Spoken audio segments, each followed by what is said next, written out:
Speaking of things changing, Oregon is in the Big Ten, and now this is their first Big Ten showdown with Ohio State. Now, they went as a member of the Pac-12 to Columbus a couple of years ago, if I'm not mistaken. It came out with an upset. They did. All right, so now the favor's been returned, and now Ohio State travels. This is a huge game. Go ahead. I am so excited about this one. Yeah. So COVID robbed us of the one in Eugene, because that was supposed to be the COVID year, and they canceled all the non-conference games that year. And so we got the return match in Columbus, but we didn't get the original one in Eugene. Now we get one in Eugene, except it's a conference game, which this is the first time we've seen Ohio State play somebody good this year. And I think that's what fascinates me the most is I think Ohio State has the best roster in the country, but you can have the best roster. We don't always know if you play the best together. Right. And you don't know that until you play somebody good. And now we get to find that out, because I don't think there's a lot of people who can cover Jeremiah Smith. I don't think there's a lot of lines that can block all of those guys, like, JT Tuimoloau, Tyleik Williams. I don't think there's a lot of people who can handle that level of talent on their defense, but we haven't seen it against a functional offense. Like, Oregon's offense can be very explosive. The thing I think this game kind of comes down to is, what Oregon likes to do a lot is they like to get guys out in space, like throw it to Tez Johnson, see if he can slip a tackle, turn an 8-yard pass into a 30-yard gain. Well, what happens if Caleb Downs is covering him? Does Caleb Downs grab him and that's an 8-yard gain and that's it? Or does Caleb Downs break it up and now all of a sudden it's 3rd and 10? That is the question. Yeah. Because we've seen the super athletic defenses shut down offenses like this by just saying, we're going to keep everything in front of you and we're going to tackle everything in front of us. And if we do that, you're not going to do much. So what can Oregon do to overcome that? I think a lot of it has to do with how well Dylan Gabriel uses his legs. And I kind of go back to the Red River game last year when Dylan Gabriel was at Oklahoma playing against a Texas team that had a ton of talent on that defense. And he took over the game with his legs. Or Oklahoma won because of the way Dylan Gabriel used his legs. He's going to have to do that against Ohio State to keep that defense honest and keep it from just, swarming every receiver every time they catch the ball. And then every once in a while they drop the ball and now you're in a bad down and distance. You're going to punt. This is one of the biggest games as far as recruiting this entire year. Now, now you got Naeem Alford, I know is going 5-star cornerback who is he's committed to Ohio State, but also considering Oregon. And then you got, what's my man? The safety, Trey McNutt, committed. He's from Ohio, but committed to Oregon. Yeah. Committed to Oregon. Dijon Lee committed to Bama. Oregon was in it to the very last buzzer. So there are most. Oh, Jordan Davison, another guy committed to Oregon who was a heavy Ohio State target. So with all of these guys looking at this this game that has so much, I mean, hold on, I need to start that over. Okay, what's a good word for me to say right there? So this game that has so much. I don't know. See, I don't know that this game necessarily means a ton. Like grand scheme this season, because it may be the first of 2 or 3 between these teams. So much fanfare.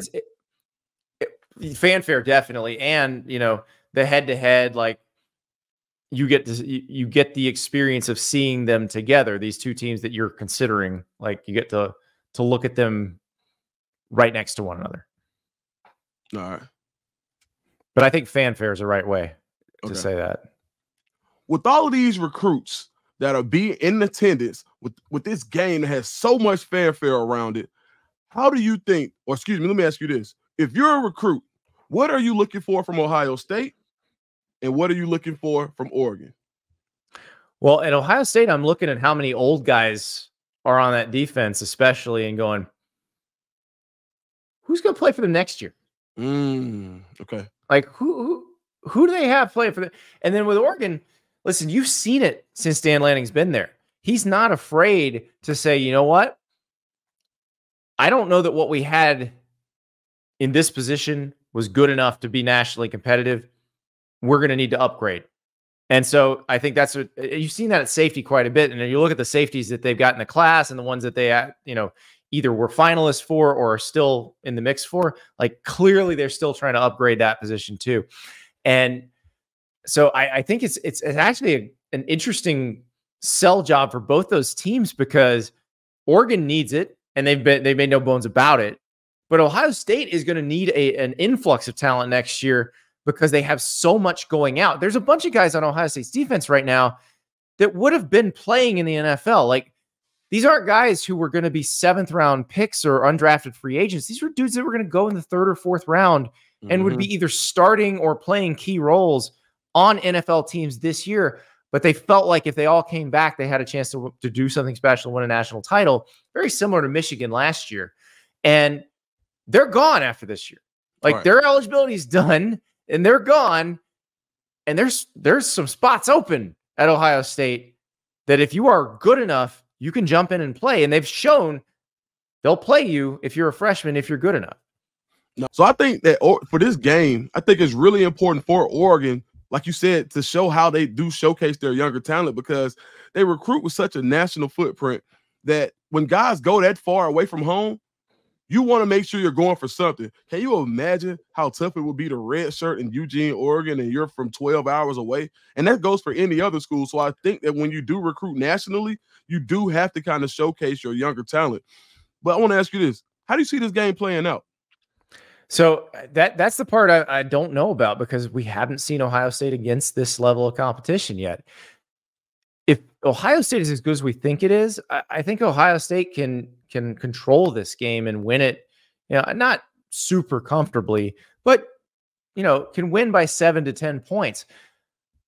If Ohio State makes some mistakes, let's say Will Howard throws a pick or two, if maybe they aren't tackling as sure as we think they might, and some of those guys do slip some of those tackles and turn short throws into big gains, all of a sudden Oregon's in it and that crowd's going to be in it.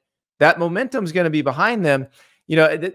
Autzen is a small stadium. It's only 60,000 seats, but it's very loud because of the way it's built. It's going to feel like a massive, like any of those games at Penn State, at Tennessee, even though it's less people, it feels loud and huge and it feels like everybody's on top of you. So that part can get to you as the road team and it can very much help you as the home team. So I'm very excited to see this because, again, I need to see how Ohio State responds because the individual pieces of Ohio State suggest that they're the best team in the country.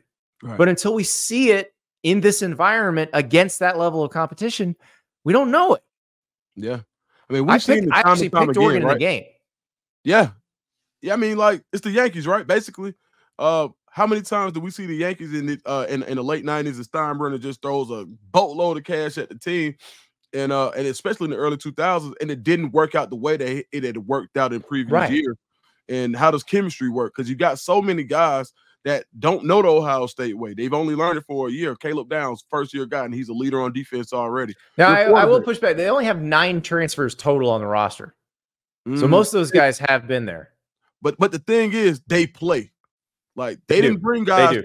Caleb Downs, Seth McLaughlin, Quinshon Judkins, like, they're all playing. Yep. Yeah. So these are guys that are basically leaders already because you don't go to look for inspiration to the third string. You go to the guys that are doing it on Saturdays. So I think that is really important to see how does this thing mesh, especially in the transfer portal era.